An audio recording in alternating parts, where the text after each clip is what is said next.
Never happened. Never happened. Okay. And here we are again. Welcome to the second start of the second show. S1, E2, take 2. So here we are. We're going to say 3 weeks removed from the original pilot episode. Maybe more that was when it was dropped, I would think. What kind of feedback were you getting? Have you gotten, Jake? I got that our personalities really showed, which was nice because we're not trying to be somebody else. No. Some people thought it was funny. I was kind of hoping for more than some people. Well, I mean, we did get about 61 listens, and I appreciate every person who's actually gave us their time to come out and listen to us. Oh, absolutely. Absolutely. Like, this is just us having fun. We want to share this with you guys, do research on different kind of things. As we said, this is our second episode, if we haven't said. I mean, we should probably tell you that you are listening to the 1-2-FU with Adam and Jake podcast. So, upgraded. We are 100% upgraded. Last time we had used a Zoom handheld recorder. This time we have got a Rode Roadcast Pro. This thing is freaking amazing. I can just tell we're actually wearing headphones. Yeah. We have microphones. Yes. We got spit collectors. I mean, I don't know what that really is. I'm a drummer, so I don't know what that part is. Kind of just a foam piece over it. We got the Axl Rose. That's what it is. He always uses one. Welcome to the jungle. Yes. I mean, this thing has got so many lights, buttons, things, and now I have the overwhelming power to do things such as when I make a joke. He's going to do it. He's going to do it. Yep, he did it. I told him not to, and he did it anyways. This is a great start to a relationship. Went over real good. Oh, my God. So we have sound effects. It's still going. You picked the longest one. Good for you. I'm sorry. Good for you. Sound effects is what we got going on. We've got the power right here in our hands. So we'll be able to bring you a much higher quality broadcast. You won't be hearing us trail off because we just tilted backwards in our chair and now we're talking at the ceiling like this. But in our defense, we were drinking last time as well. There was drinking. This time, Jake has got his coffee. I have got water. To be fair, I was drinking before the podcast. I'm not drinking during the podcast this time. If you listen to the last episode, you'd hear the every couple times. It's an Easter egg. I mean, you have to actually go out and find it, and you're supposed to drink with us. Yes, because we don't really hang out, or at least I don't. So if you want to drink with me, just drink with me on the podcast. I appreciate it. So you got that board from Sweetwater. I did. And I actually... Robbie Resnick is my boy, my hookup. Thank you so much, Robbie. I appreciate everything you've done for me over the years and hope to continuously have a budding relationship with you in the money-wise. And I know that I went and got the headphones there, bought 4 sets because we do plan on, actually this Saturday, we got one coming up. We're recording another guy. And we're going to actually have a guest on our show, so see how that goes. And my favorite part is when they're like, oh, what do you need this for? And I'm like, me and a buddy are starting a podcast. Well, what's it about? Well, we got a lot of things, that we're going to discuss. We did one pilot episode. Oh, yeah, what was that on? Top 5 Hulk Hogan movies. And he's like, that is awesome. But he didn't ask me where to find it. So, I mean, he made his $200 sale. He did his good, thanks. Oh, but you made him laugh, or at least he made the sales laugh. Or at least, in the break room later, he's like, these fucking assholes are making podcasts about the top 5 Hulk Hogan movies. Every motherfucker out there's got a wrestling podcast, I swear to God. I know. And by the way, I had somebody got a hold of me and they're like, hey, it's cool that you're doing a podcast and everything, but I don't listen to wrestling podcasts, so I wasn't going to listen to it. I was like, we fucking said in the beginning, we're not a wrestling podcast. Come on. I honestly think that's the first one you said. We're not a wrestling podcast. I mean, we come out the gate with something that says Hulk Hogan movies. Oh yeah, these guys are dropping some wrestling. Yes, I mean, me and Jake both are wrestling nerds, but we're a little bit more 3D dimensional than that, I would say. I just can't get over it. I'm sorry. I really can't. You literally said, the first thing you fucking said was, we're not going to be a wrestling podcast. So that really shows how much people pay attention. I'm so glad we're putting money into this. Maybe I just wasn't into the microphone that time. I don't know. No, it was pretty fucking clear. But moving on, I suppose. Just a quick shout out to Sweetwater for everything you've done for us. We love you back. We are not a wrestling podcast. Again. Because this But we week- might talk about it every once in a while. So. Oh, we're talking about wrestling again today. It's in there. Oh, Jesus Christ. It I already know where you're going with this. Fuck. So, if you guys don't know, now you know, this is a podcast about the Misfits. Yes. If you're not familiar with the Misfits, they are a legendary horror punk band stretching back from the 1970s. They have reunited recently with their original singer, Glenn Danzig, to do a string of reunion shows starting in, 2016? Yep. They're doing it now. I was in attendance on the one this past weekend in Chicago. It was a great Christmas gift from my lovely wife. It was just amazing. Do we want to talk about that first, or where do we want to go? Just to get into it, I guess. So you've seen the Misfits in the OG form. I have now. So you have now. Well, I mean, I've seen. And had you seen them any other time? I have seen them before. I seen the Jerry Only. What lineup was that one? The first lineup that I seen was Only, Dez, and Robo. Okay, that's the one I saw back in 2006, I believe. Yeah, I think we probably seen that around the same time. I would say my favorite part about that show, though, is it was a Halloween show. I did not see him on Halloween during that time. So that was actually kind of a little special. I saw him in Toledo at the old Club Bijou, the original Club Bijou. Oh, wow. Downtown? Downtown. Okay. And it was an amazing show. And I guess at that time I was very, very novice to my Misfits fandom. Mm-hmm. Didn't really know better whether Jerry Only was good or not. But well, yeah. I mean, they did put on a really good show that night. It made me a fan. It made me want to go out and buy Collection 2, and just go back and really dig into their back catalog and really see what the Misfits were all about. Who were they playing the show with that night? You know what? That was back when they were inviting like 10 local bands on the front. Which is kind of cool for them to do, right? You know, right. Paying tributes to the, basically fans and, upcoming artists. See, I want to say that I bought tickets for this from Rick Sharp because I thought the Culprits were playing. No. But it must not have been that show. That must have been the Viva La Bam show. Viva La Bam show. Yeah. Okay. So maybe I went to the Viva La Bam show, knew the Misfits were coming, and then I went to that show too. Maybe. I don't know. But funny enough, I didn't get to play the Viva La Bam show because I got called up to Hurricane Katrina. Oh. Yeah. You weren't missing anything. I'm really glad I didn't. Honestly, it would have been cool, but I wasn't even 21 yet. Couldn't drink. I probably would have hated every single moment of it, honestly. And then, I would have been the DD home.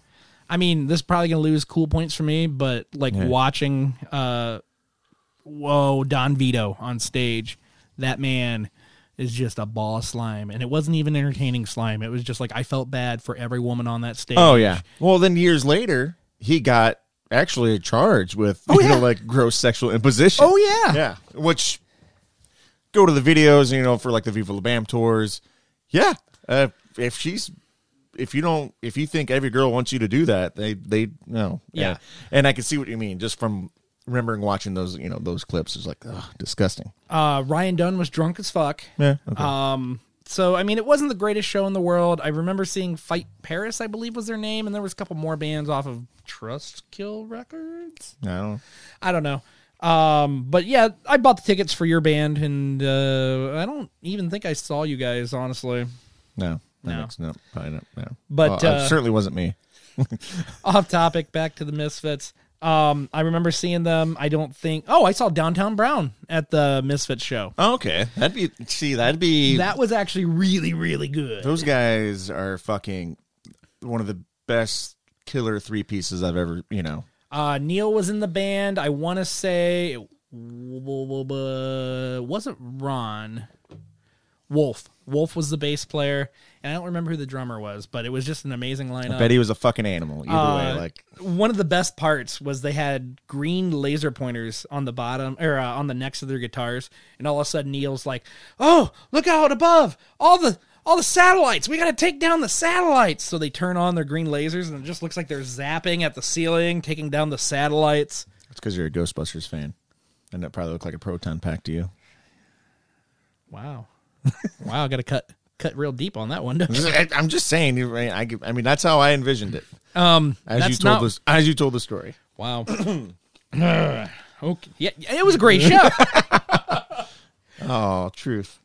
But yeah, it was just amazing. Downtown Brown was great. Misfits, I remember them being really good. And flash forward, I want to say it was 2008, 2009. I don't know. It was later. And the Misfits were playing Devil's Night in Toledo. And I had to go to this. See, I remember that. No, maybe.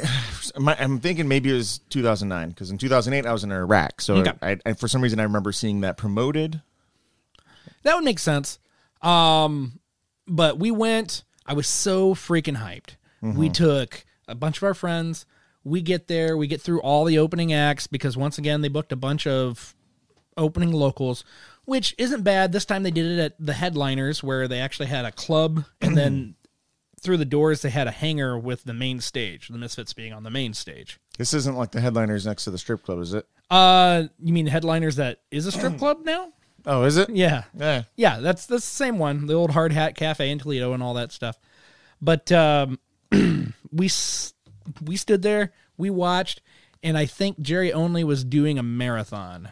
Like, he wanted to get through every song the Misfits ever wrote. Yeah. In an hour. I remember that presence when I saw him in 2006. Like, I mean, even some of their original, like, from the 80s, some of the songs weren't up to tempo like they play them live, and it sometimes less is more.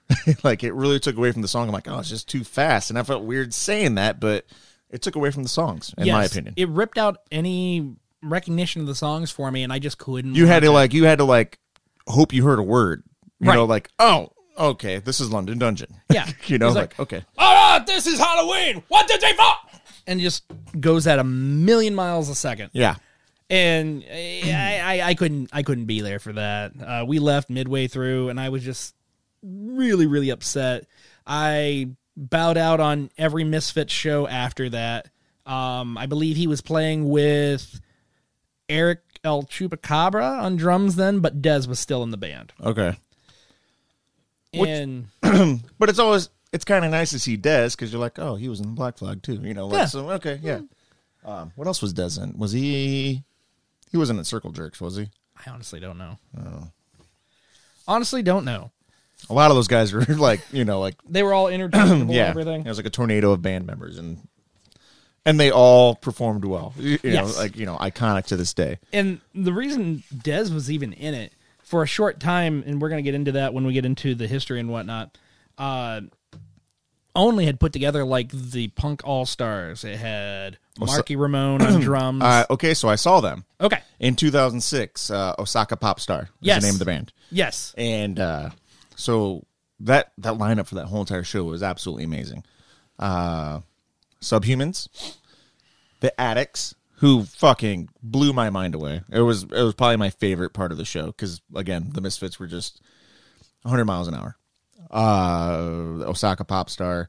I want to say there was another band, forgive me, it was fucking 2006, and and then the Misfits played, and then it was the Robo, the Dez, and then the coolest part about that show, though, was, I don't know if it was a Halloween show or if that's something they did, you would be able to tell and confirm this for me, but when they were done playing, they just set their instruments down, and then they just came out to the crowd, and then just walked hit like every inch of the floor, shaking hands, and that was really cool. So when I saw the Misfits back, man, I don't know which show it was, but I've got the ticket signed by Jerry Only. Oh, really? So he would walk around, he would make sure that he got time with every person. So, like, whatever you can say about Only, but you could tell he really cares about his fans. Yes, I would agree with that. I would not say that about Doyle. I would, yeah, that's true too. I will tell you that my views and my opinions of each member of the Misfits has changed after I've done the research for this episode. I did no research. I did. I've just been listening to. I've been listening to them since 1999. That's that's 20 years of So you can give like the music insight and whatnot. Okay, I can give you the dirt and everything. Yeah, you read a book. I read a book. Don't you fucking dare ever ask me to read a book for a podcast. Most of my research is from This Music Leaves Stains, This Music Leaves Stains, The Complete History of the Misfits by James Green Jr. I found this guy on Amazon recently. I really wanted to know more about the Misfits because all I've been reading is their Wikipedia page. Right. And that could be true. That could be not true. Who knows? But I pulled information from the book. I pulled information from the Wikipedia.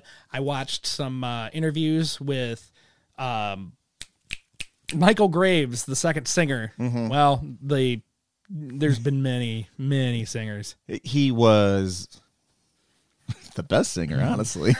Like, in my opinion. Don't tell Danzig. I saw a video of Danzig getting knocked the fuck out, so I'm no longer scared of him.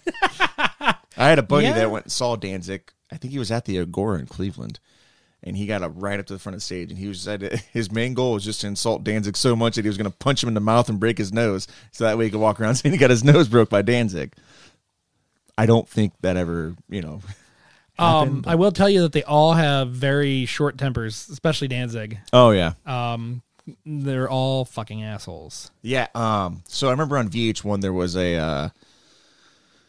some kind of countdown, as VH1 always did, like top 50 actual badasses. And then Danzig was on the list.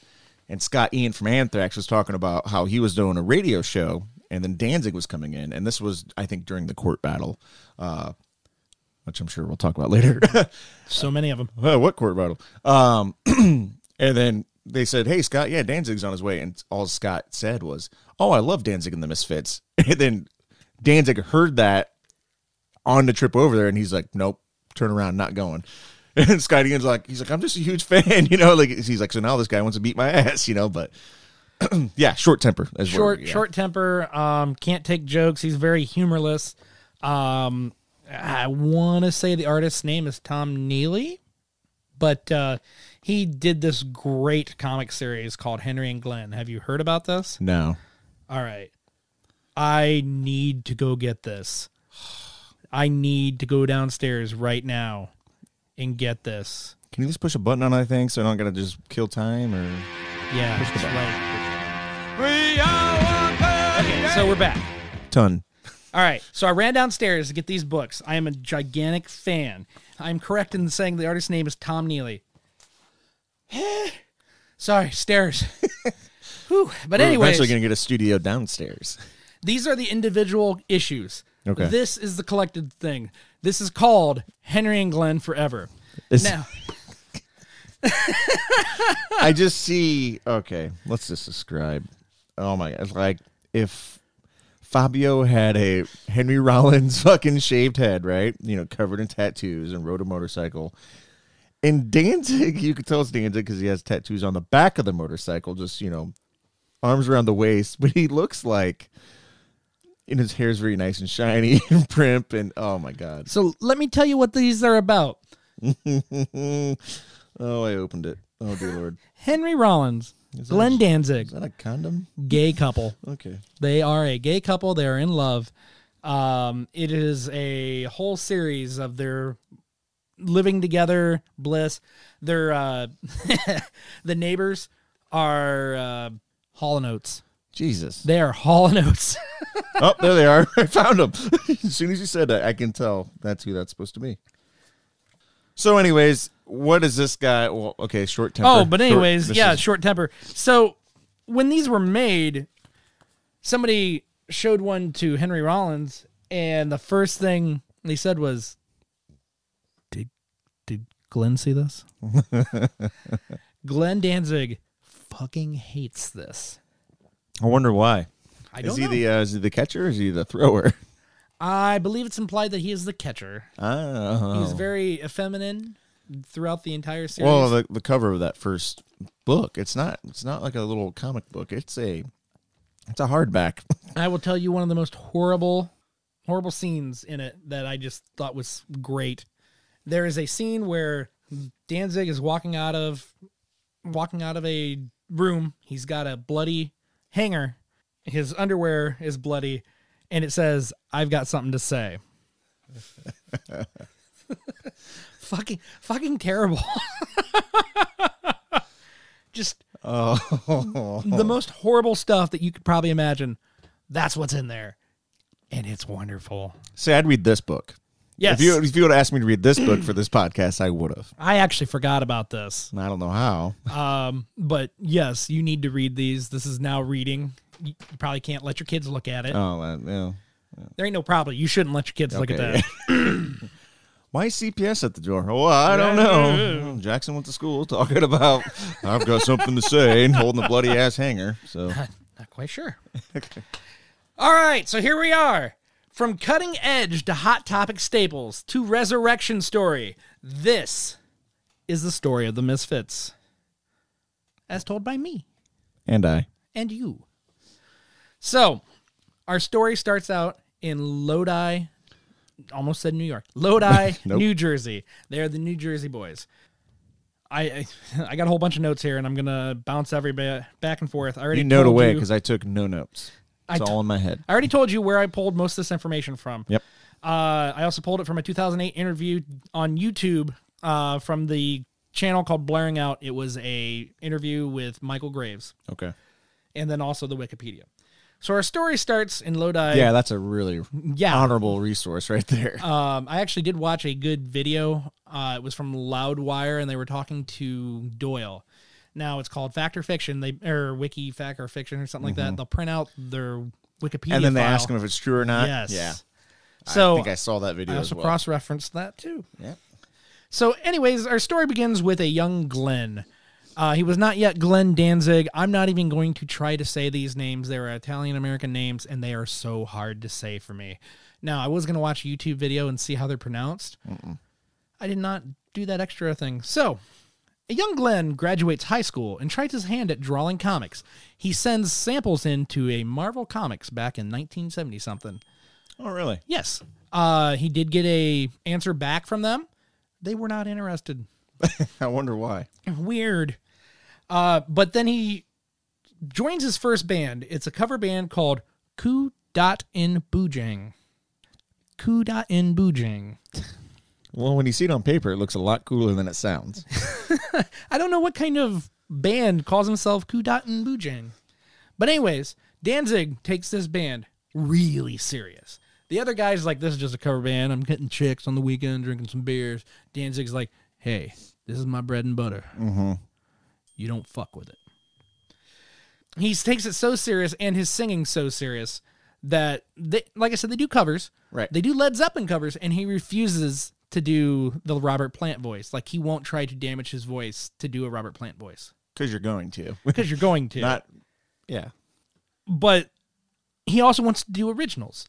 The rest of the band finds his originals a little bit too dark. So they're like, no, Glenn, we don't want to do this. It's not foreshadowing at all. And a lot of them just don't like Black Sabbath and things like that. Things that Glendizig, Mm-hmm. Glenn is into at the time. G-Zig. G-Zig. G-Zig for short. He quits that band. He forms 3 more bands. They're called Orex, another one that's an acronym for Pony, and then the last one, the Prostitutes. Okay. Yes. After those bands dissolve, Danzig decides that his next band needs to be called the Misfits. So he's one of those people that went ahead and named his band before he gets anybody together. So, but it's based off of the last Marilyn Monroe film, correct? It is. Yep. Now, that film, and I do got some notes on this because it's really, really interesting. Apparently, a lot of people consider that 1961 film to be cursed because it was, in fact, Marilyn Monroe's last film. Mm-hmm. But, well, yeah, she died the next summer of an OD. Okay. But immediately after that film was done, committed to film, well, there you go, Clark Gable died. He was in it. Marilyn Monroe and her screenwriter husband, the guy who wrote the thing, divorced after this movie. She was going to divorce anyways. Oh, yeah. Kennedy's got his hands in that cookie jar. Oh, yeah. What year you say it came out? 61? This was 1961. Yeah, 60 to 63. Those were the JFK years. The co-star, who apparently was not Clark Gable, he died of a heart attack 2 hours after his assistant suggested they watch this on TV years later. Oh, okay. So, I did not watch this film. I would like to live. Yeah, but you're talking about it on our podcast, so Ooh. now doomed. You better hope that I'm alive to edit this to see the light of day. Yeah, I don't know how to work this machine, so It's colorful buttons, man. I know. Too bad I'm colorblind, and you know this. Oh, fuck. I told you not to hit the buttons. I thought that was a laugh. Yep. Anyways, gotta label your buttons. The new band practiced in the drummer's parents' garage. The drummer was Manny Martinez. So, while they're practicing one day, Jerry only walks over because his girlfriend lived right next door. He always heard all the noise. I should call him Jerry because he's not Jerry Only yet, and there's a really good story on how he becomes Jerry Only. You probably know it. I'm aware of it. Yeah, we'll get to that. But he walks over there. He's just jabber-jawing with him. There's two different stories that I've read. There could be three because I've got another one in my head, but I can't figure out where that came from. The first story that's in the book said that Jerry was gifted a bass because somebody had told him bass is so much easier to play than guitar, which is very similar to why I am also a bass player. There's only 4 strings. I mean, it can't be that hard. Can't fuck that up. But you can. The second story that I had read off the Wikipedia page claims that Jerry Only's bass was stolen out of the back of some guy's car in the neighborhood. Like, that's how he got his bass. Okay. So, some guy just like, oh, hey, there's a bass. This is Jerry's now. Oh, okay. Yeah. And then the last one, I heard that it was found in a trash can. Unless I'm getting somebody else's origin story mixed up. See, now I've heard a trash can story, but I don't know if that's the origin. That it might be somebody else's. I feel like it was somebody else. I feel like that is. So that's why that's a possible third. Now, another thing about Jerry's family, his dad is a predominant business owner, owns a factory. Machine shop, I believe. Machine shop. Yeah. But the reason he has that factory is because they owned a very name brand knife. It was an X-Acto knife knockoff called the Pro Edge. Okay. So that's very important to know later on because there is a machine shop, a knife shop, whatever you want to call it. This is where the Misfits are going to get a lot of their money because Jerry, Doyle, all these guys are putting extra time into this shop to really fund all these tours and things. Right. So, the band was now Danzig on vocals and electric piano, Jerry Only on bass, and then also Manny Martinez on drums. Their very first gig is at CBGB's. Legendary CBGB's first gig ever, April 18th, 1977. So, when I was doing this, I was like, oh man, when was the 18th? I forgot today is May 1st. So I have missed that completely. The anniversary. And the best thing is, well, I guess, yeah, we were talking about the Misfits because you just went and saw them. But yeah. Yeah. So, what's really funny is about Jerry's stage getup that night at their first show. He was clad in tight sequined pants and had open-toed platform shoes. Danzig was so embarrassed and pissed that he almost didn't go on. Oh, yeah. Yeah. Yeah. I mean, yeah, like really... you think of these people and it's just like, what the hell? Because he didn't want to be labeled as a New York Dolls knockoff. Okay. So if you're at CBGB's and you come in like that, yeah, that's probably what people's going to think. But Side note. Yes. We've now talked about the New York Dolls 2 podcasts in a row. God damn it, David. You and your shiny fucking head. Anyways, after that, they put out the Cough Cool single. This is their very first single. The B-side to that is She. On the back cover, Danzig misspells Jerry's real last name incorrectly. Yep. This pisses Jerry off so much that he says, just put Jerry. Just only Jerry. Yep. And Danzig spins it into Jerry Only. Yep. So there we are. That's the reason Jerry Only has his name. I always thought that was really, really cool and was a reason why I really, really enjoyed him. But as time goes on, do I still? Probably. This is also where Glenn adopts Danzig as his last name. Oh, okay. After this comes out, they drop the piano and they invite Franchi. I really don't know how to say this guy's stage name. I'm going to go with Frenchy Coma to play guitar. Okay. They're now a cohesive unit. When they put out the Cough Cool record, Danzig put it underneath his own label. He called it Blank Records. Okay. 3 months later, Mercury Records wants to put out this guy's record underneath an imprint called Blank Records. So when they go to copyright it, they find out that somebody already has the copyright. This pisses them off to no end. So they get a hold of Danzig, and he doesn't want to let go of it. They get him to hand it over by giving him 30 hours of free studio time and the option to possibly release it on Mercury Records. Right. So at this point, they fire Manny. They think he's a drunk. Goodbye. We hire Mr. Jim. Yes, because you remember Mr. Jim. No. That's right. Yeah.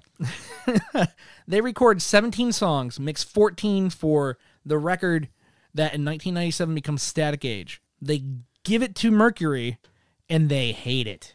Do not want to release this record. Fuck you and whatever freaky horse you rode in on. Get the fuck out of here. Which makes sense because... Well, I mean, you've never heard anything like it before. No. It's punk rock mixed with 50s horror and everything. Yeah. It's a genre mixing thing that just had not seen light of day yet. Took a little of this, little of that, little of this, and you... So, shops it around. No other label wants it. So, out of an act of desperation, Danzig's like, fuck you all. We're releasing it. Mm-hmm. The very first single is the Bullet single. This is one of my personal favorites. And I think you introduced it to me? I don't remember. Did I? Well, it's not necessarily introduced it. It's, did you suggest it for Earth AD? Oh, side note, me and Jake. Oh, fuck, I knew we were going to bring this up. Side note, me and Jake played 1 year in a Misfits tribute act called Earth AD. Not a cover band. Not a cover band. We were a tribute act. Tribute band. Even though Brett didn't look like Jerry Only, I looked like a fat meatloaf Danzig. So I look like current Danzig. Oh, yeah. And you probably looked like the drummer because he was sitting behind some yeah. But Alex looked the part of fucking Doyle. He wasn't ripped, no, but he looked the part. No, but if you're gonna pinpoint him, yes, he did an amazing job on his hair and his makeup. And yes, hats Katie off to helped him out, and it was amazing. Hats off to Big Alex up on that one, seriously. But I want to say that you were the one that pushed for Bullet, which made me actually read the lyrics, and it's just so fucking bizarre. So, like, you, what year was that? That was 7 years ago, we're thinking, maybe? Something like that. So, 2012, 2013, maybe. So, like, my 7th grade self, though, that's how I got introduced, to the Misfits. That was one of the songs that we had to listen to, It was like, oh, Jesus Christ, I'm going to screw this up. What else name some of the songs? Why can't I know this is going to happen to me. Well, I mean, on this single also has We Are 138, Attitude, and Hollywood Babylon. So if I had to pick a single, I love this single the most. And Last Caress, Jesus Christ. That was the one. Like, Last Caress was one that, Last Caress and Bullet were two songs just lyrically. They're going to, like, grab your attention and pull you in. Correct. So they go ahead, they release this single, and then there's a little bit of a controversy behind We Are 138. Why there's controversy, I don't know why. It's pretty freaking obvious on what the inspiration was. So George Lucas made a small film called THX 111. Yes. Yeah. So obviously, that's it. I was always told that. Okay. That's why what it's about that. Because even talk about androids in the song, and it's kind of about the film. But I don't remember, maybe Doyle, maybe Danzig, I don't know, but they're on record saying, never seen the fucking movie, I don't know what it's about. Yes. So you're like, well. Actually, I've got a quote from Danzig that said, they didn't write it, and they don't know what the fuck it's about. It's about violence. Okay, maybe that sounds about exactly to what I read that one time. So. And honestly, even though it's not about violence, you ever see that song played? It's violent. Earth AD had violence. Last Saturday had violence. Like, We Are 138 is just an anthem of every fiend that's out there. I will agree with you on that. Okay. It also had a controversial cover. Do you remember the cover? Oh, fuck. Jesus Christ. black and white image of John F. Kennedy at the time of the bullet passing through his skull. Yeah. Oh, I thought you meant like there was a cover on the fucking... Oh, no. No. No, they haven't done covers yet. Right. But, no, the cover of, yes, Correct. the bullet cover, yeah. Ruffled a lot of feathers. I wonder why. Huh. I don't get it. I don't get it either. You know, putting a bullet through one of America's most beloved presidents. Who knows? Do you think it's because JFK killed Marilyn Monroe? That's why they wrote the song about him? Maybe. Or because it was about fucking pure violence? God damn it. Fuck. We got such a good thing going, and you're fucking hitting buttons. Sorry, I they're here. I would say you hit the right one, though. Yes. Yes. At least you didn't get a rim shot or anything. Shit. Still, yep. That was not the rim shot. Okay. So we're going to go back right after the crowd. I'm a crowd pleaser. I'm sorry. I can't help that. Yeah, try it. Where are we at in my notes here? Controversial cover. Okay, so this is the time to leave Jersey and New York. They've only played outside of New York, New Jersey, like twice. Now, they went into Canada. This is actually kind of interesting. Did you know the Misfits were supposed to open for Devo? No, but I'm sure Devo would have welcomed with open arms. They were supposed to open 2 shows in Canada for Devo, but at the last second, Devo dropped out. So it never ended up happening. So that's another thing. Like, Canada? Canada. Like, maybe Detroit. Maybe Cleveland. Not Canada. Well, they didn't even find out that Devo dropped out until they got to Canada. So this is something they go headlong into things. That's going to be the complete story of the Misfits right there. Always go headlong and then deal with the consequences afterwards. So you got to respect that, though, you know? Yes, absolutely. They follow through. So they go, they still play. Done deal. Francesca, he quits. He just is not into the subject matter. Thinks it's going a little bit too dark, not into the satanic stuff. It's not yeah. Well, okay. You know what? They didn't really get into that too much at this point. They weren't really a parody band yet, but they're not really into Hail Satan or anything. No. Yeah, that's all Danzig. But at this time, Mr. Jim goes too. Oh, sorry. I never heard about you until now.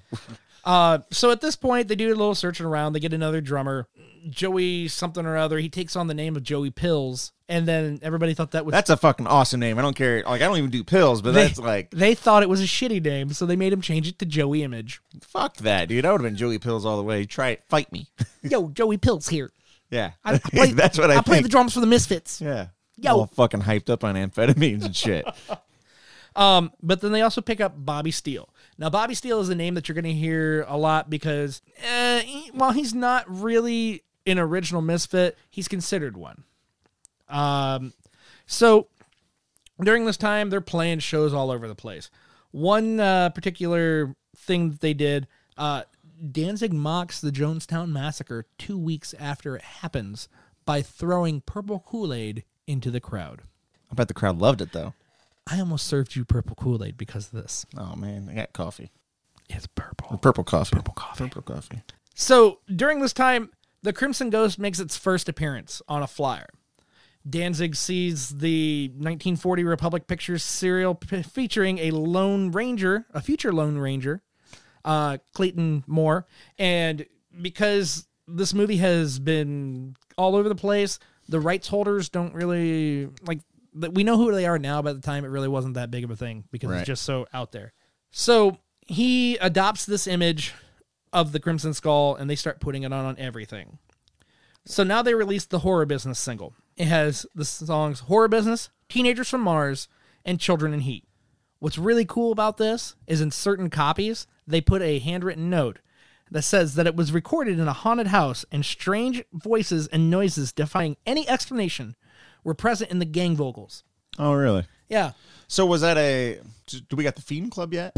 We do not have the Fiend Club yet. Okay, so that's not one of those Fiend Club specials. Not yet. No, okay. They did all that. Now, at this time, this is when Jerry's starting to push buttons. When they were, I don't really remember how he got into it. There was a rumor that the Misfits were supposed to be Sid Vicious's backing band on his solo album, but obviously life didn't work out that way. No. But thank God. Only befriended Sid Vicious's mother and invited her to the recording session. Okay. So everybody's like, why the fuck is she here? And it pissed off a lot of people. Whatever. This is around the time that Only in Steel began the smudged makeup and the iconic devil lock. Right. Devil lock is when you put your hair, like form it right down your center of your It's face. a long Eddie Munster. Yes, this is iconic. I'm going to go ahead and say that it's iconic. Oh, like, well, everybody. So, like, you know, you think of the Misfits as, you know, imagery is a very big thing. You know, you got your devil lock, you got, you know, the fucking fiend, you know, so, like, just visually alone, you see it, and you're like, that's a Misfits. It's either imitation or other. Actually, I remember when, God damn it, here we go. So, I remember after Stone Cold Steve Austin became a thing, and he's using the skull as his logo. I remember people saying he's just posing off the. You know, you got to think I was like 7th grade at that time. Right. He's just posing off the Misfits, man. Like there's just a skull. Like nowhere near the same, but yeah. Yeah, whatever. not at all. So they begin their iconic looks, and then they start sending out a press release. So in this press release, and I got to look it up in the book here so I can get this down. It is a Type 2-page biography circulated by the band shortly after the release of Horror Business, is strewn with all sorts of unverifiable and often laughable yarns concerning the band members. To wit, Danzig almost died when he was born at Hackensack Hospital. The black rings under Jerry Only's eyes are a result of a rare pigment defect, which left his face permanently discolored in that area. Bobby Steele is related to British actress Barbara Steele and spent his youth skinning live cats. Joey Image, here still referred to as Joey Pills, has been intimate with every young female in New York that he's met. Only has the best quote in his comments, and that his family is bigger than a bread box and twice as empty.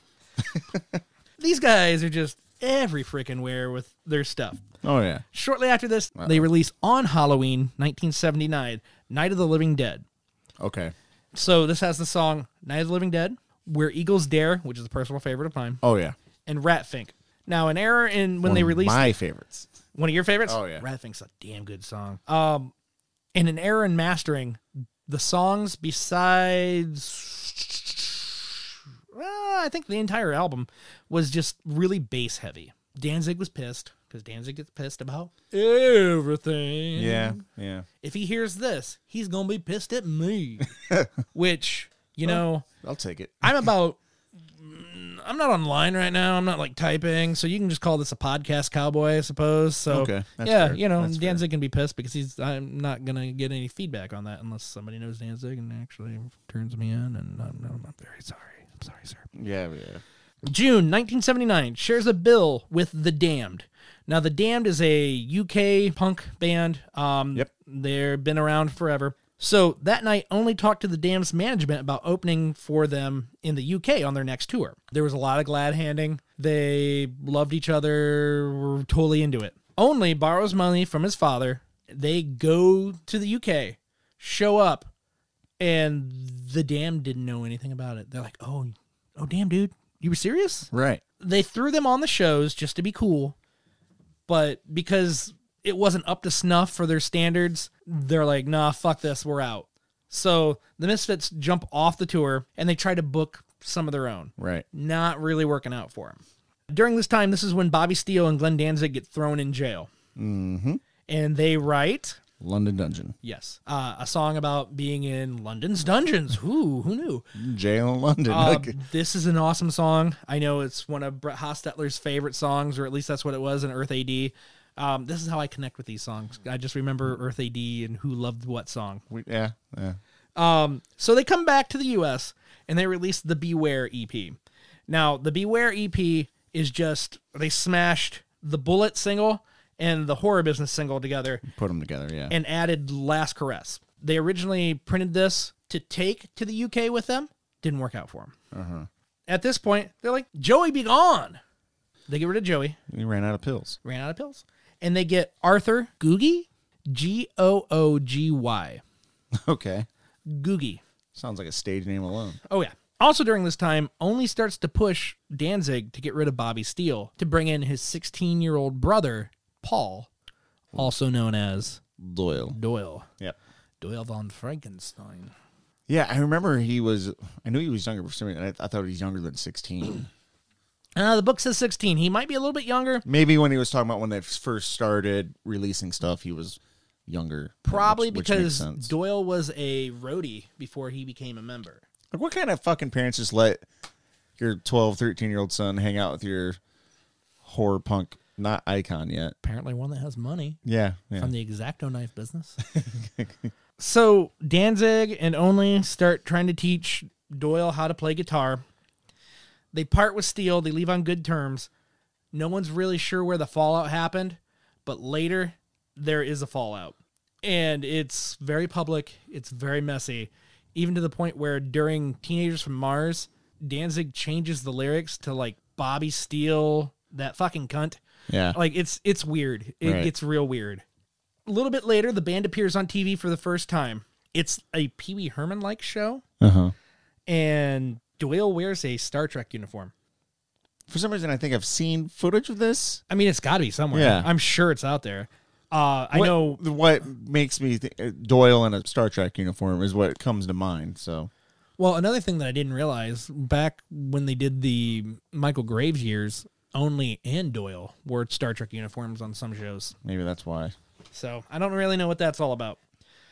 Now they're releasing 3 hits from Hell. This has London Dungeon, Horror Hotel, and Ghouls Night Out. Okay. Now we release Halloween. That's A-side is Halloween. B-side is Halloween 2. Yep. This is the first time that you ever see the famous Monsters of Filmland type logo of the Misfits. Uh-huh. So now you have the Crimson Skull. Crimson Ghost. There you go. Wow. Yeah, I'm a real big fan. Hello. Crimson Ghost. You got the iconic type logo. March of 1982, Walk Among Us is released. Now, Walk Among Us is their very first album released as an album. This was... Yeah, that was the official. Yes. And here we go to piss Danzig again. Yep, here we go. Due to some sort of miscommunication and trying to put it out as fast as possible, the cover is bright pink. It is bright pink. Yes. Danzig is pissed about this. It was supposed to be some sort of accumulation of red, orange, and black. Which seems, of the style they're going for. The CD case is right behind you there on top of... Well, no, look at that one.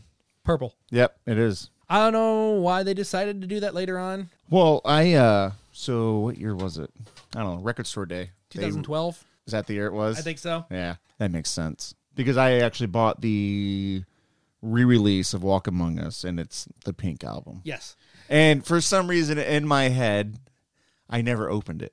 Thinking, oh, it's going to be worth more money if I ever, I also don't have a record player, but... Honestly, I was talking to a guy at Horror Hound.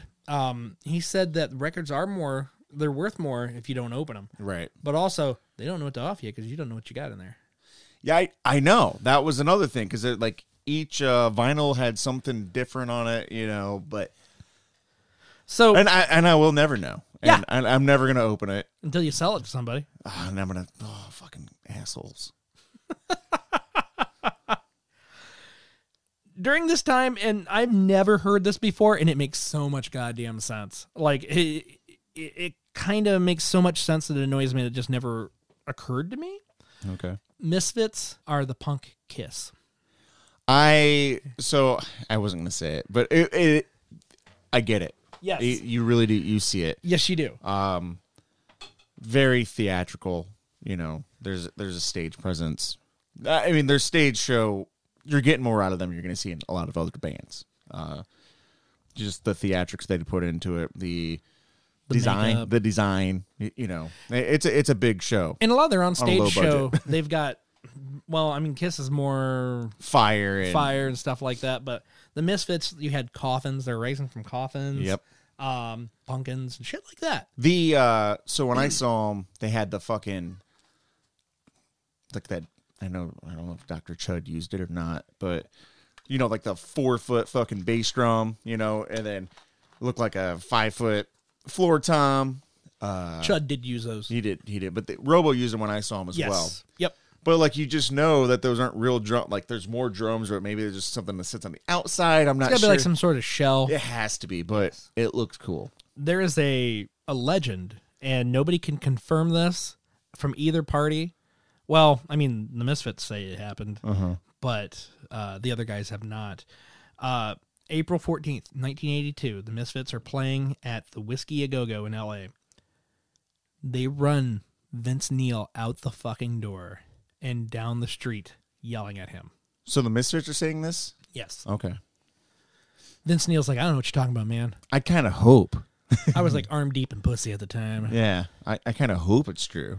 Like, I got to go back and look at the dates and whatnot. So 1982, Motley Crue they weren't at their height yet, but they might have been around. Oh. And the Go-Go was their hangout. So, I mean, yeah, it's possible. Who knows? But what's also really cool, and this is confirmed, Rick James was at this show. Oh, really? Rick James, bitch, was at this show. Fucking coked out of his gourd. So, Walk Among Us tour was not financially successful. They borrowed $3,000 from Only's dad, was not able to pay it back. Now, they're at a McDonald's, and Danzig is the holder of the money. Everybody gets one burger. Right. Arthur, famished, wants another burger. Ain't got the money, bro. No, fuck you. I want a burger. Gets into a giant fight. Almost like a fist fight. I believe Doyle said that he thought he was going to have to separate the two. And Arthur's gone. Over a burger. Fuck you. Yeah, over a burger. I'm kind of hungry right now, honestly. Yeah, I'd take a burger. Yeah, I'd take a burger. Yeah, but one. Just one. I don't think I've ever done that in my entire life, honestly. So, it's known around the time that the Misfits don't really get along with other bands. Okay. One thing that I found about the Misfits, which makes sense for the time that it was and the attitudes and their demeanor, is that they're very homophobic. Oh. Danzig doesn't like bands because they're homos and shit like that. Actually, there's a story about Arthur. Let's see if I can find it real quick that I wanted to share. Another thorn in Danzig's side was Googie's assertion that the Misfits tour van that he would happily perform fellatio on himself if he were limber enough. And Danzig does not believe in that. Yes, you do not suck your own dick. Case in point, in 1982 interview with Flipside, finds the Misfits leader calling San Francisco fucking homo land, where everybody's pushing homosexuality on you. I really could have gone without this story, honestly. You know what I mean? It's like, God, that just makes my skin crawl. Like I said, you hate all the Misfits by the time you're done here. Oh. You go to the supermarket to use the phone, and it's, fuck you. Leave me alone for 5 seconds. This is Danzig. Yeah, thanks for that. You're welcome. God. So, one of the bands they did get along with was Black Flag. Uh-huh. So, Black Flag going around on the Damage album tour, kicking ass everywhere. Mm-hmm. Well, straight out of DC. Robo is their drummer. Uh-huh. Robo is originally from Colombia, if I remember correctly. And he was having some visa problems and whatnot. Yep. And it's getting to the point where it's stopping the band from doing stuff, so they moved on without him. Needing a spot and needing a drummer, the two found each other. Yeah. The Misfits and Robo. So Robo is now the drummer for the Misfits. So would that be when Stevenson took over for Black Flag? Look, Freudian slip. I'm gonna plead ignorance. Okay. Bill Stevenson being from the Descendants. Right. Yeah. So right. I'm not sure. He had to have. I don't know. That might be right around the same time. It could be. So they took Robo after he got booted from Black Flag. Okay, yeah. So during the Evil Live tour, they're arrested for looking for stray bones in a... I can't remember if it's St. Louis or if it's New Orleans. I believe it's New Orleans. So, like, that's funny. Okay, I've heard that story. Uh-huh.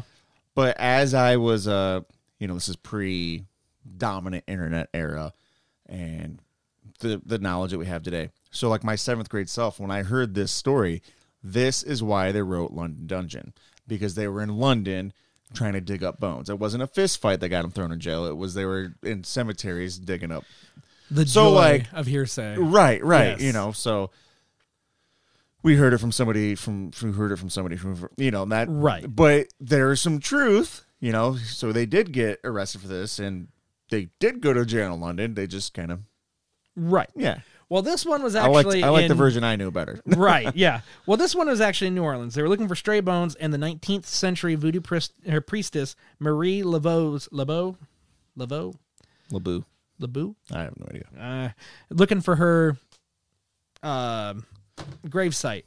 So people, they're being loud. It's a group of them and the Misfits just out there in a graveyard being loud. The neighbors are like, yo, cops, what the fuck is this? They're loud as shit. Yes, that's New York. Is that how they talk to it? I think that's how they talk in New Orleans. I'm not real sure. I've never been there. I'm pretty sure that's not how. Okay, yeah. Sure. Are you sure? Yeah. I think I do a really good New Orleans. Yeah, that was Yo, taxi. Well, you've seen, like, okay, you've read comic books. You get the Gambit. I've seen one. Gambit. Yes, Gambit. Yeah. That's exactly how he comes off in the comic books. So they call the cops. The cops catch all of them. One of them that get away is Doyle and Jerry's brother, Kenny. Yes, there is now a Kenny. There's a Kenny only. Jerry, Paul, and Kenny. This is South Park, man. But Kenny gets away. He comes back with the money, bails them all out. They're supposed to be in court the next day. Skip town. Yep. And they do have to come back like a month later, so they can get the money back for Jerry's the bail. dad. Yeah. Evil Live is released to the Fiend Club members at this time. Okay. That was a special release. It was. And I'm about to run out of notes right here. Oh, you're all right. So around this time, Danzig confides to a couple people that he wants to leave the band. Mm-hmm. He does not believe that the brothers are very committed to being in the Misfits. Which is so wrong, honestly. Right. One of the things that he was really pissed off about is their love for Van Halen. Yeah, that is definitely a game changer. You wait till you talk to Ian then. Oh, really? Huge. Spoiler alert. Yeah. So yeah, it's just stuff like that. Just pissed him off, and he didn't want to mess with it anymore. He just didn't feel that they were committed. One of the things they would do is they would smash their guitars at the end of the concert. Very Nirvana-like, but before Nirvana. Right. Just didn't really care for it. And then Only was also at this time getting really into cocaine.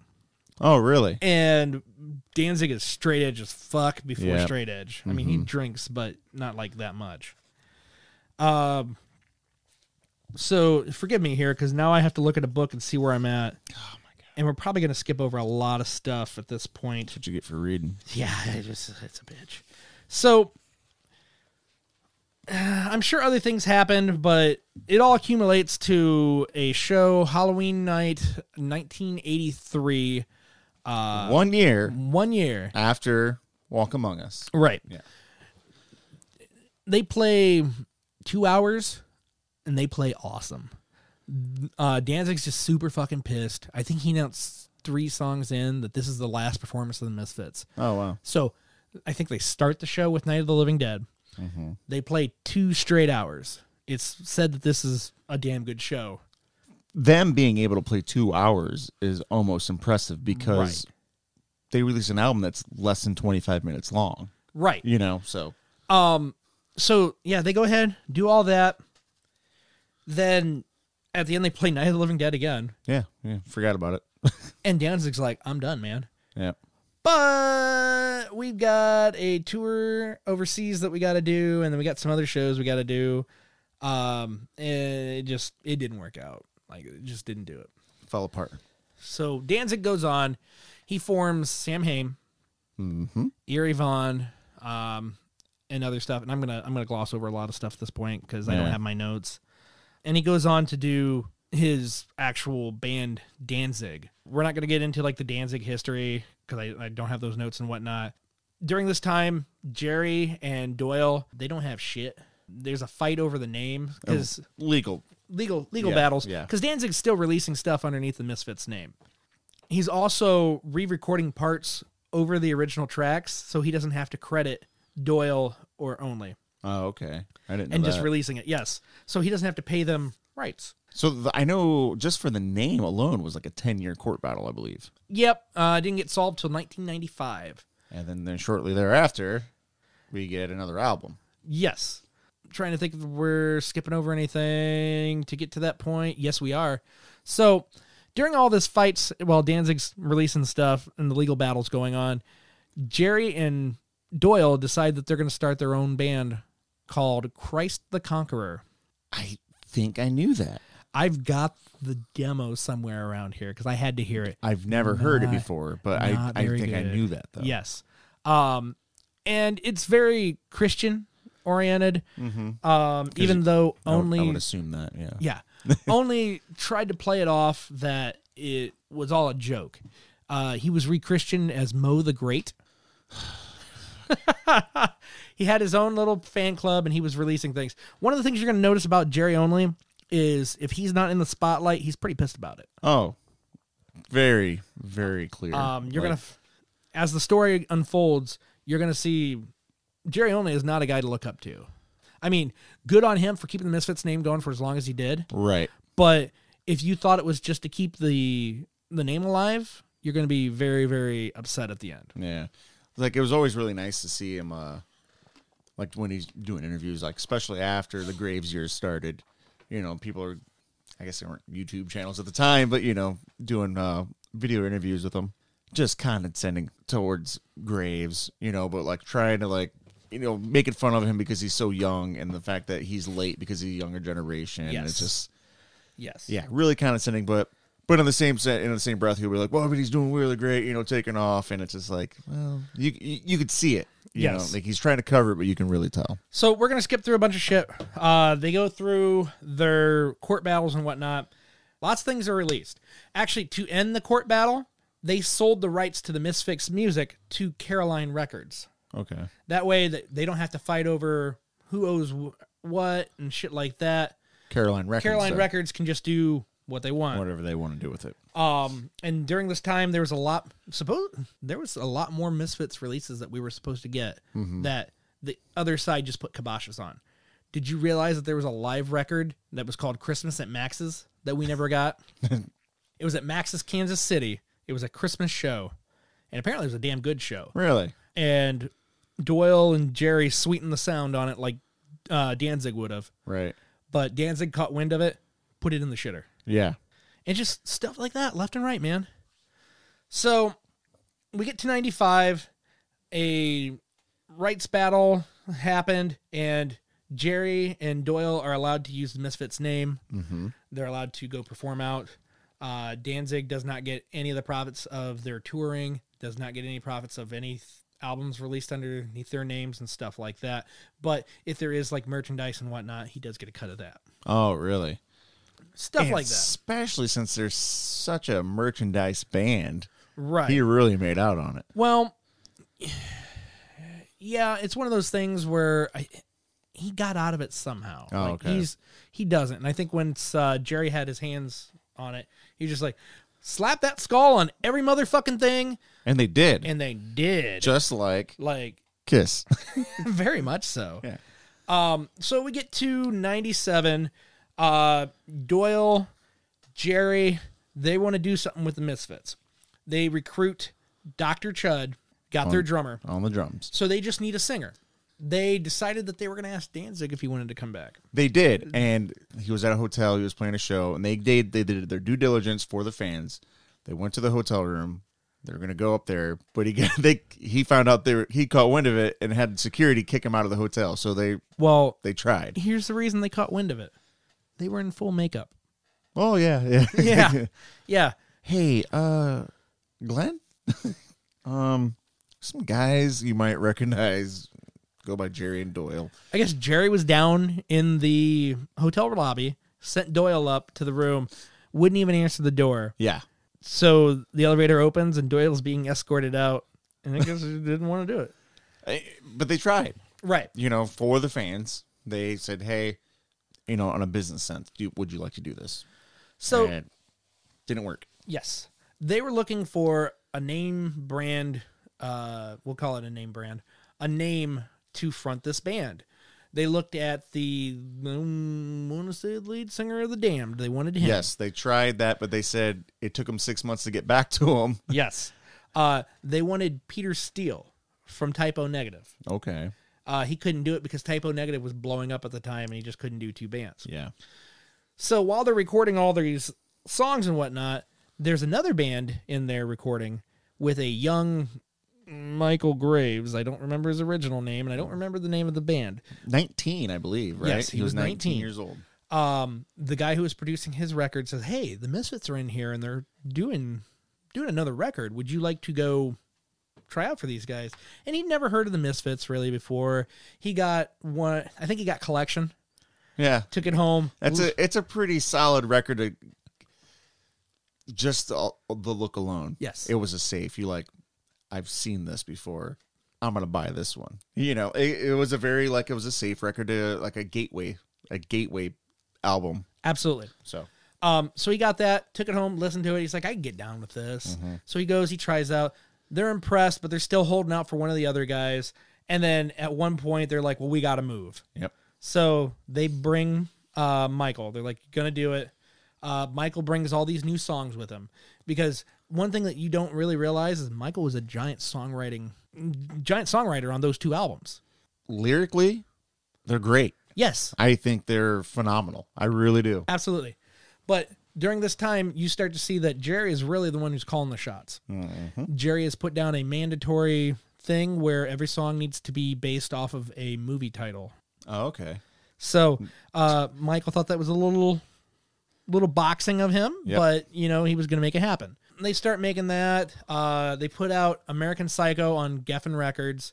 They've got money that they never had before. Oh, the production on it was great. Yes. The quality sounded awesome. Cover was not.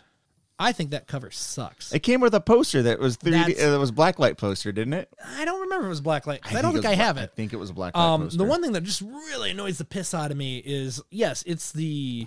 Is it? Yeah, it's blacklight. It even says it on the fucking album cover. I was going to say... Poster inside, blacklight. Yep, got it. But, yeah. I love the image of the Crimson Ghost, but I just hate that big thing. It's like, free poster, kids. Well, put it on the fucking plastic. Don't put it on the cover. It was, it was on. I don't know if it was a financial thing. If we just put it on it and we only had to print it once with everything else. But, I mean, Geffen Records. Like, how are you going to put that shit on vinyl? I want to know. I don't know. Yeah. So, they do that. They go through the tour cycle. You're very much right. Jerry would put down Graves every chance he got. Oh yeah, it was the Jerry only show. I remember they even attacked his physique. Yes, saying, "Well, we got to get him to start lifting more weights," because at this point in time, Jerry and Doyle both. I don't know what Jerry looks like now, but I know Doyle is still pretty shredded. Yes. Jerry, I'm not sure. When you and I saw him, I thought he was all right, but I didn't think he was like roided out or anything. No. I seen a picture of him from Saturday, and I sat far away. I can't fucking see. Right. But I saw a picture of him. He has a 6-pack. Jerry? Wow. So I think when they got together, they just started lifting again. Yeah. Lift his life, man. Yeah. Yep. So fucking Joey Pills. It's just not a good time for him. Basically, everything accumulates to, well, is this one? I think it's around now that they start wrestling in WCW. No. It's got to be late 90s when they did that. 99? Okay, so it's next album cycle. So I would say it'll be in promotion of the next album. They probably started wrestling in WCW. Okay. Not a wrestling podcast. We're not gonna go there yet. So when they go out on tour, they get out to Canada. They're gonna do a Canadian tour, and Michael assumed that all of his papers to get into Canada were going to be handled by management. Now I don't know who does this stuff. Right. So I guess I would believe him if he thought they were going to do that for him, because they got to take care of stuff like this, make sure that the show goes on. Right. Well, nobody did that. Supposedly management thought that he was going to do it. So they get to the Canadian border and Michael no go. But hey, they have a replacement singer at the ready by Mike Hideous. Mike Hideous is flown up there to do the shows. Huh. And they told everybody that it was temporary, that Michael would be back, but they told Mike Hideous, no, this is permanent. You are our singer. Really? Yes. And up there, Mike said that, oh yeah, it's the Jerry show. Like, you suck Jerry's dick. Like, you do what he wants. and it wasn't living the lifestyle. So he just didn't want to be part of it. They come back, and everything just lies dormant. They lie to Graves a lot, basically. Yeah. Tell him to be places, and they're not even there. Fall in line. Yep. You're going to do as we say. So he quits. Graves is done. Yeah. Things hang out. I'm sure there's more that goes on that I can't remember right now. Thanks for showing up so early so I couldn't finish my notes. Yeah. Things happen to where they're like, hey, Graves, come back. And he's like, okay. And they specifically say this time, but you're a hired hand. Oh, they even went in with that. Yeah, they spelled it out that he is a hired hand. Nothing else. That's which is really unfortunate because I think he was a strong vocalist. You know, that second album's like... I'm glad he came back because that's a great album. There's a lot of good... I love a lot of those songs on there. They put out Famous Monsters. Yeah. And I listened to it the other day. I love Fiend Club. I love... Saturday Night. I love Saturday Night. That's a damn good song, too. You don't like Scream? Scream's okay. You're okay. Pumpkinhead? Pumpkinhead's not bad. I don't think much after that, though. Fiend Club. Lost in Space? Forbidden Zone? Yeah, dude. I love, like... I don't know. I think I'm an American Psycho fan. I think I'm not trying to take away from American Psycho. I think American you Psycho over that one. But I will say this. For somebody who they needed to teach how to play guitar, the guitar track in Mars Attacks, that's fuck. Oh, I love that. Dude. It's well, a lot of people were very critical about these albums too because it was a step away from punk and it was more towards metal. It was, but it's not. I don't think so. There was metal, there was pop punk in it. Yeah. As you were. What do you got? I just think in 5-6 years later, they would release this album. They'd be fucking millionaires. You know, they were just a little ahead of when that wave came through. I would agree. So 5 or 6 years later, if they would have released this then, fucking look at that. I hate the band Ghost. I really do. But like, if they were around now doing this, like release these albums now, they would have been bigger than Ghost. But I'm talking I don't know about if they'd be bigger than Ghost, but I think they'd be a lot more well received than they were then. Yes, I'm saying, but you know that. But they that suffer 2002 to 2006 wave of music. If they would have released that during that pop punk explosion. Not saying this is pop punk. Not trying to say this is pop punk. This is not a wrestling podcast, and this is not a pop punk band. But if they would have released it, they'd been fucking millionaires. Well, they suffered from Jerry just boxing them in. Like, this is, you need to do this. Like, this is what it needs to be. It doesn't go further than this. Like, he had a cookie cutter idea for this, and he didn't want to venture out. He wanted to start making it a little bit more family friendly. He wanted to make it like he was a fucking facsimile of what they were. So this is where we get into WCW. I was a WWF guy, but this is not a wrestling podcast. Yes, I was a WWF guy as well, so that's why I wasn't with this.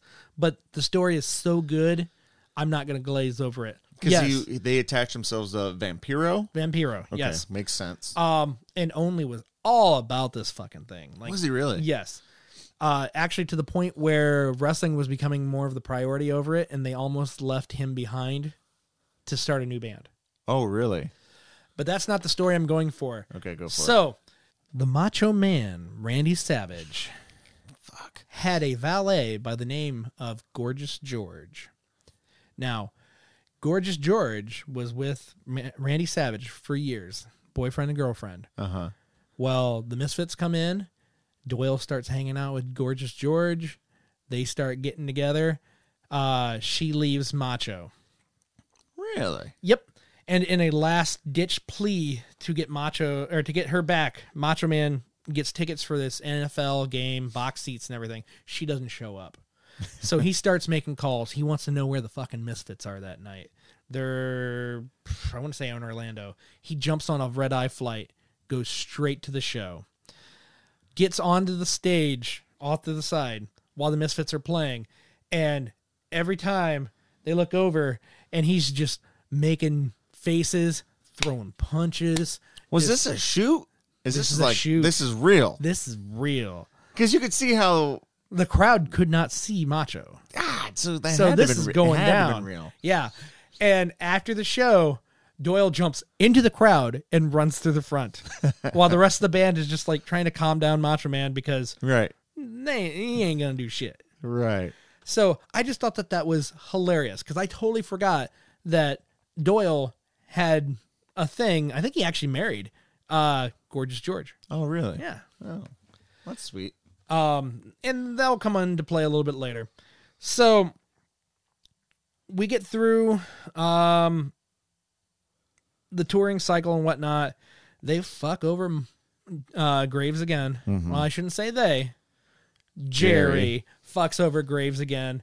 In the interview that I watched, he's going through all this, kind of explaining it all, and you could just see kind of a rage in him. Mm-hmm. Like, he says that, oh, yeah, I would love to go and reunite and do these songs with these people, but they just... And he just starts looking off, and you could just see it burns inside him. Uh-huh. He's just like, they just treated me wrong, man. Like, I was so young, and they just took advantage of me.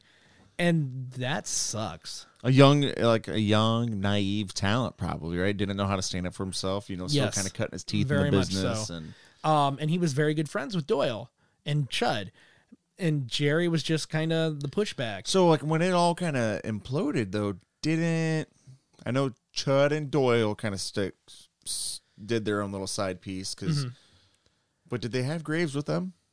Did they ever do anything with Graves without only? Actually, Doyle and Chud didn't do something. It was Chud and Michael. Okay, that's what it was.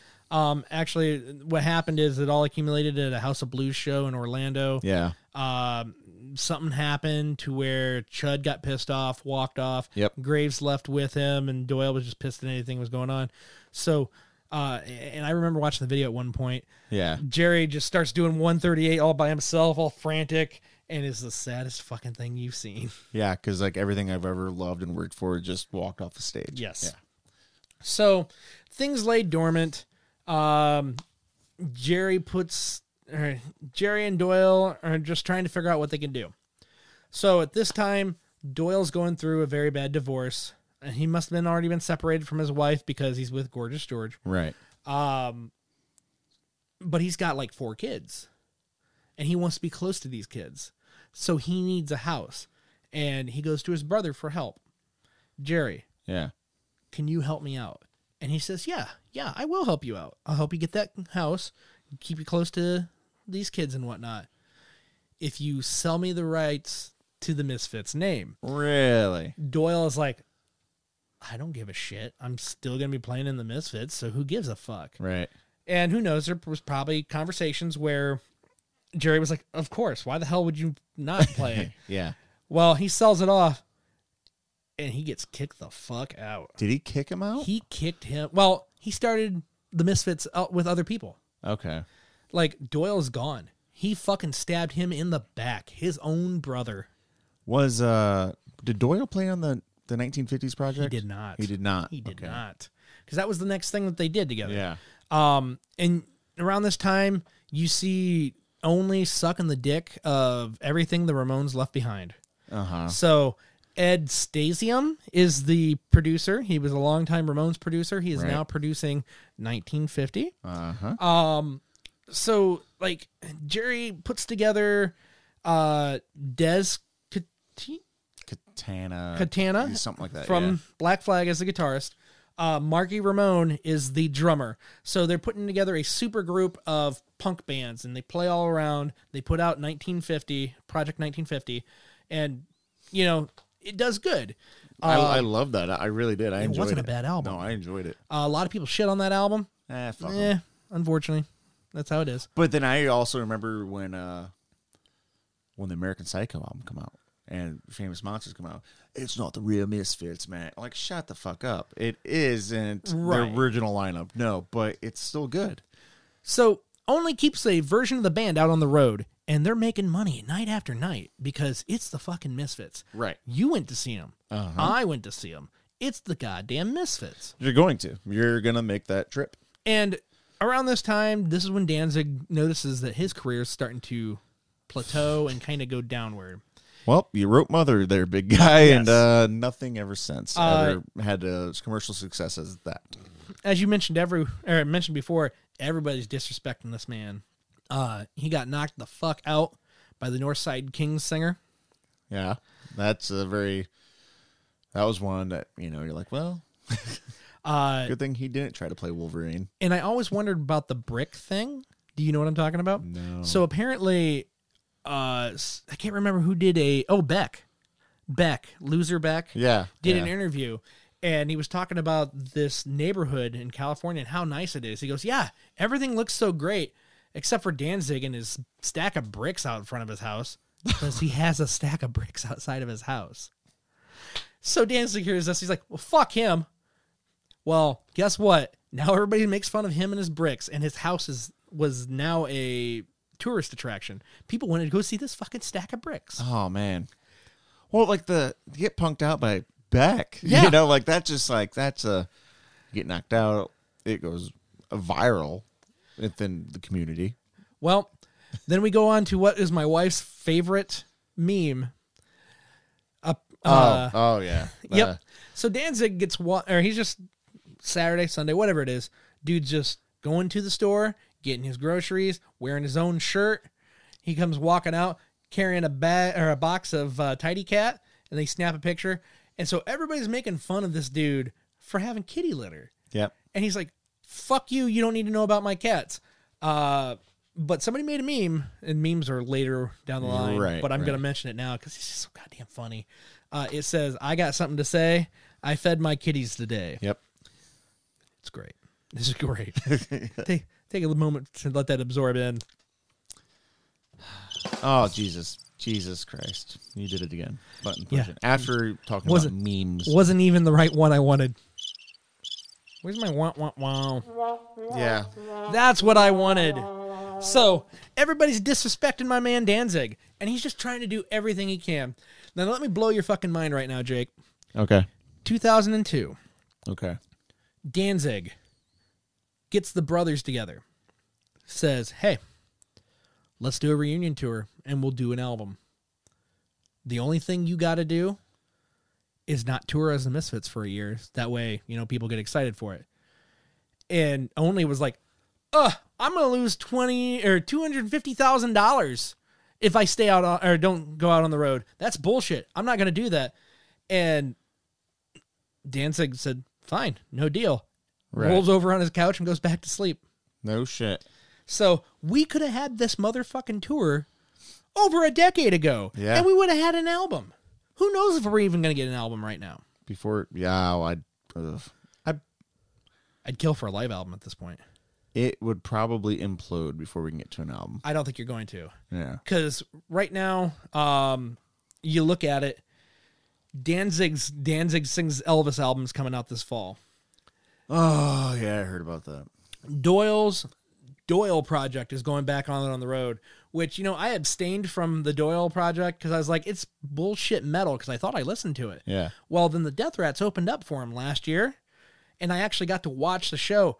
I'll be goddamned if that's some good music. Oh, really? I was surprised. I forgot you guys got to open up for that. Yeah. Yeah. So, and then also, Only says he's going to record a new album. So you're going to record a new album as the Misfits and just fuck everything that you got going on. Sounds about right. Yeah. He's due for a good fucking. Yep. Yep. We got a good 2 years, 3 years out of this. I got to see it. You might as well go ahead and put a fucking knife in it. Yeah, I'm not really. And it's just time after time, it's only fucking people over and keeping this away. Like when I first started playing bass and kind of getting into the Misfits, I was like, oh man, Only's the man. Only is so cool because he talks to his fans. He really does. And that's the way you do it. Yep. But unfortunately, he's got to step on the necks of every person to get to that point. And here we are. Like before we even got to the reunion shows, do you even know who was in the Misfits? What do you mean by that? I'm like, do you know who the members before the Resurrection came? No. Okay, we have Only on bass. Yeah. Jerry Other on guitar. Jerry Other is Only's son. I didn't know that. Yes. Huh. Then drummer was Eric El Chupacabra. Yeah. RC. He had that fucking stupid paint. Or Worst paint ever. Dinosaur mouth. I feel like Only designed that. Yeah. Yeah. It's like, oh yeah, we gotta give you something that's like part Kiss, part ICP. Yeah, I remember. What was the last album?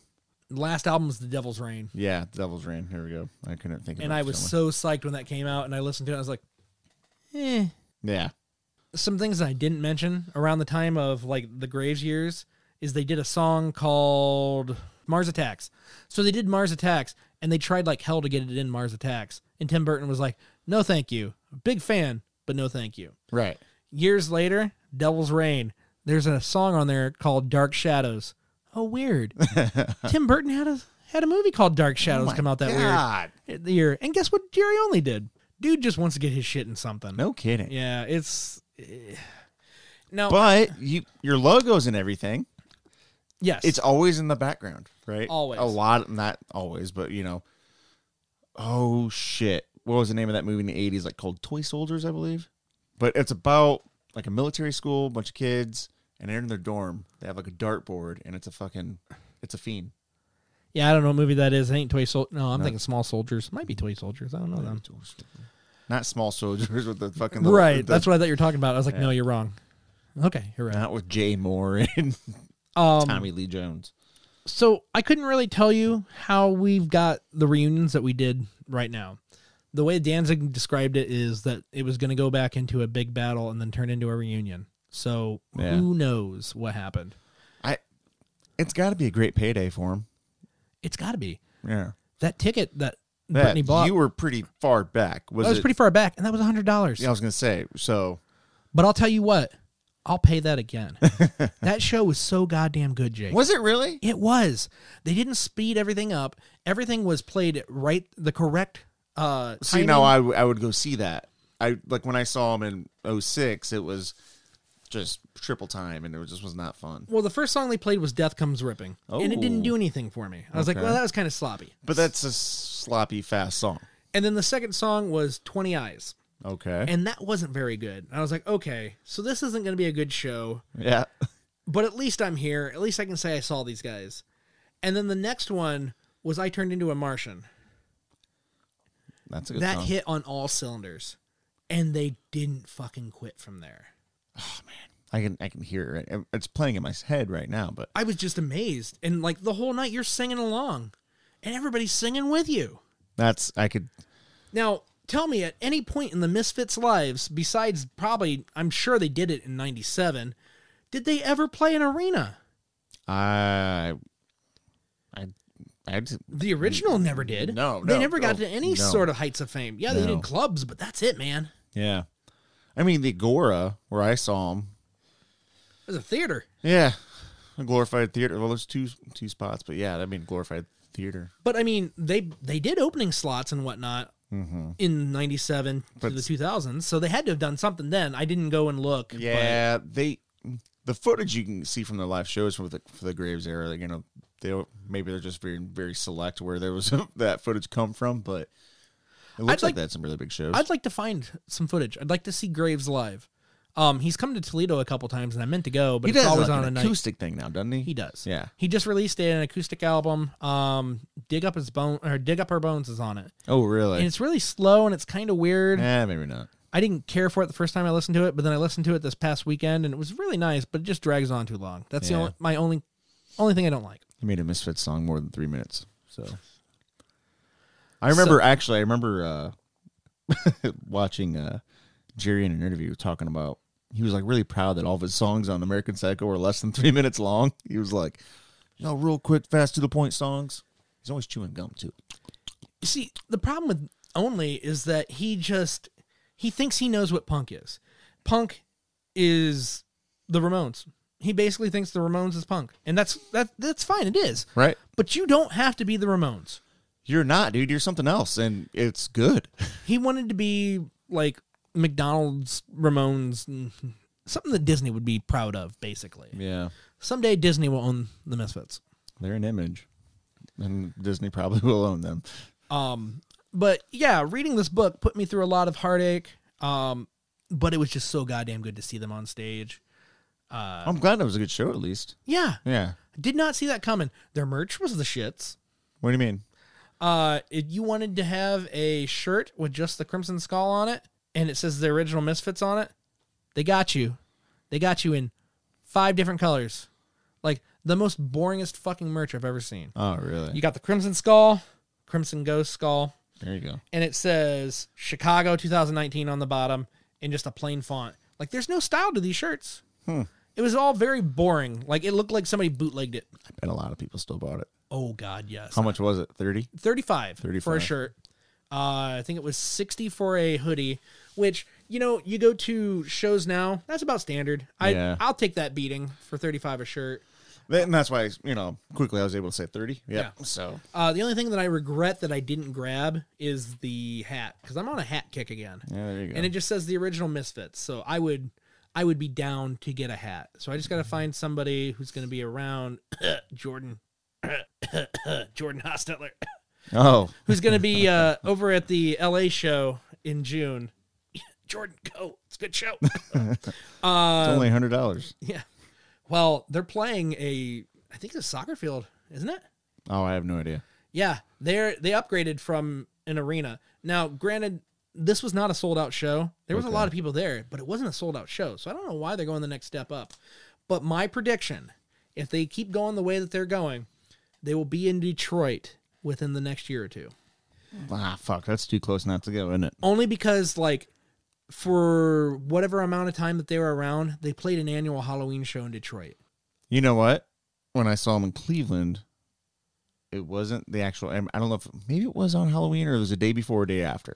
It was that fucking close. And I do remember them being in Detroit one way or the other. I cannot remember what it was, though. So I would definitely bet that they will be in Detroit eventually here. That is my prediction. I hope that it works out. And I hope that I get a chance to go see these guys again. And I hope they really put something out. Well, I really had no desire to go even try until you said that it was actually a good show. And that's what I was not expecting to hear that. Well, you know what? When they announced that show in Chicago, I told Brittany, I was like, God, I would love to go. I would love to go, but it's going to be too much. And it's just going to break my heart. So I don't want to go. And she surprised me Christmas morning with 4 tickets. One for me, one for her, one for Brett, and one for Rachel, our friends. Yeah. And it was so fucking fun. That sounds like a good time. I was amazed. So thanks for the ticket, Brittany. Dick. Would you have gotten one? Probably not. Yeah. I don't do anything anymore. I hate everything. You want to hear a fun story about the time I saw Misfits? I do. I don't know if I ever told you this. There's a good chance I have told you, but nobody else knows. So when I did go see them in 2006, of course, it was in the Agora in Cleveland, about a 3-hour drive. I drove a 1991 Ford Thunderbird with the tranny going out on it. So, I got to make it there. So I borrowed my grandma's car. And I had a guy that I worked with. His name was Shaggy, missing his 2 front teeth, covered in really bad tattoos. His teeth are missing because, his old... This isn't, I'm not trying to be derogatory, but as he would say, he's like, the old lady knocked him out. Oh, jeez. But huge Misfits fan. And I thought he was like 45 to 50 years old. He was only 10 years older than me. So he was like in his late 20s, early 30s. Just looking rough, crusty punk hillbilly. Uh-huh. And I told him I was going to go. And he's like, I'll go, man. Just buy my ticket, man. I'll go. And I'm like, yeah, sure, we'll go. And then Fat Mike, no offense, Fat Mike, just in case this actually gets out, he went with us as well. So this is well before, standard GPS days. We're driving around. We're getting there. It's kind of dark. And looking for the Agora. Can't find it. So we see this guy walking down the street. Black pants, black coat. He's got the Misfits logo on his arm. And they're like, hey, that guy's got to be going to the show. And I'm like, all right. Roll down Grandma's window. Yo, where's the Agora? Hey, man, it's just down the block. All right, thanks. And then Shaggy and Mike were like, dude, we should give him a ride. And my direct quote was, dude, we're not picking up a Misfits fan in my grandma's car. Not doing it. And so, lo and behold, he gave us correct directions, and we get there. And we see that guy at the bar. I'm like, what the hell? And then Shaggy's like, dude, that's Robo. And I'm like, nah. And he's like, fuck, man, that's Robo. So we went up and we got to talk to Robo. Like, nobody could recognize him because he's not that image that, right. of course, Jerry would have been at the time, or Dez even. And so we went up to him like, hey, man, I'm sorry you didn't pick you up, but I got in my grandma's car and kind of explained everything. And he laughed and he liked the story. And he's like, dude, it's cool. I wanted to pick me up either, So, but it was cool, man. He signed something for us, and I think he just liked to be recognized. Yeah. And he was really cool about it. So, but yeah, that was my fun story from the night that I remember a few things from the show, but I really do remember that. That was great. I already told my story about when I seen him the second time because I've seen him twice in that iteration. I just walked out in the middle of it. I was just so pissed off and just couldn't stand it. So I don't have anything fun past that. Well, I do. So that Shaggy character that I was with, he has a black flag tattoo on his calf, and he's got, the Misfits up on his somewhere else. I don't know. But like it was kind of cold and, like I said, crusty punk. And so he's up like, his pants on. He's drunk as hell too. Drunk as hell, and he's got like long johns underneath, and he's trying to show Dez his black flag tattoo. Hey man, I've been following you around. And then like he couldn't get it up. He could not get his pant leg. He just fell over, and like Dez was really trying to like stop to give him the time and effort. Like, hey man, yeah, I would love to see it, but it just was not working out. Oh, it was fun. So that kind of wraps up on the history of the Misfits. From rise to fall to rise to fall to whatever the fuck that was to fall to rise again. Yep. I love the Misfits. I enjoy the early work. I enjoy the middle work. I've got all the albums from the later work, but I don't necessarily enjoy them. I feel like Misfits fans are just like Kiss fans. We will buy every piece of trash that you put out. I have an incense holder, and I don't even burn incense. Is it the one in the coffin? Yeah. I got that too. Yeah. I love that stupid thing, and I don't burn incense at all. Did you buy it at Hawks? I did. I bought it discounted because it was broken. Oh, you got that one too? Yeah. I think he breaks them and gives them a discount just so people buy them, honestly, because I did the same thing. I think it was like $15 or something like that. Yeah. Broken. I was like, yeah, I'll take that. Yeah, exactly. He had no problem. I've got knockoff Chuck Taylors.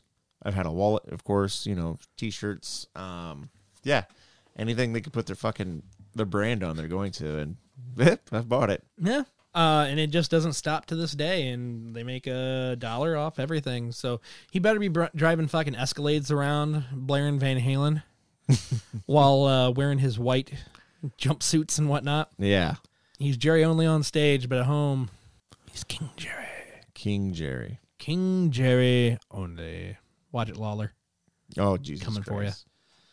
He's into wrestling, though, so it's true. Maybe he'll make a comeback. Maybe he'll start. I'm not even talking about this. Is not a wrestling podcast. This is not a wrestling podcast. And on that note, I'm going to wrap this stuff up. Jake, do we have anything else we need to cover before we do all our goodbyes and our self-plugs? And I would just have to say that this week's episode is brought to you by me and Adam going to work every day. Yes, my paycheck is been supporting me for quite some time. I'm happy that it's doing something for you guys as well. So I'd say that's a wrap on this episode. Thanks for hanging out with 1-2-FU with Adam and Jake. We'll see you guys next time. Well, you forgot to mention all the stuff, Jake. Come on. What fucking stuff? What fucking stuff? I spent all this time to get us a Twitter and get us an Instagram. Oh, Jesus Christ. I forgot about that. Don't even care. Yeah, we do have all that, don't we? Yes. So we didn't have that last time. We did not have it this time. Hey, guys, I do want to mention that we are on the Twitter. We are 12FU Podcast. That is our handle. That is also our handle for the Instagrams. And you could also find us on Facebook. There should be no shortage of any way to get a hold of us to tell us what you think, what can be improved, or hey, you know what? You got a Misfits story? I want to hear it. I want to hear all you fiends out here. If you got a Hulk Hogan story, I want to hear that. Jake, I know you did not enjoy it, but I really want to share this with the people. There was a meme last week. Oh, God. And, there's this thing where everybody thinks that their phones and everything listens to you, and it can't be any more truthful than this. Yep. So we've been planning this Misfits podcast for about a week and a half now. I got a meme that said, imagine Hulk Hogan singing Mother. So I got a hold of my buddy John King. He's pretty decent at impressions and whatnot. and this was a demo. He was supposed to do a better one, but I got to share this with you guys real quick. Here you go.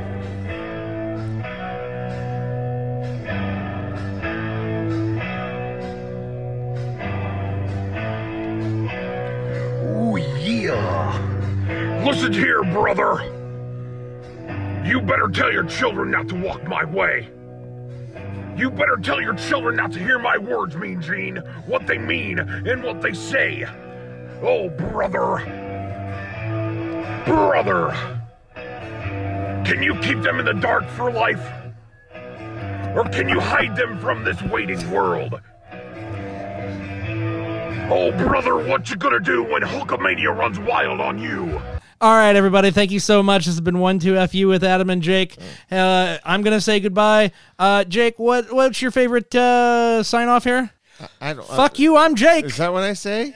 You used to. I've been waiting for it. Been waiting for it for so long. Do I have to say that every time? No, you don't. No. Bye. Bye.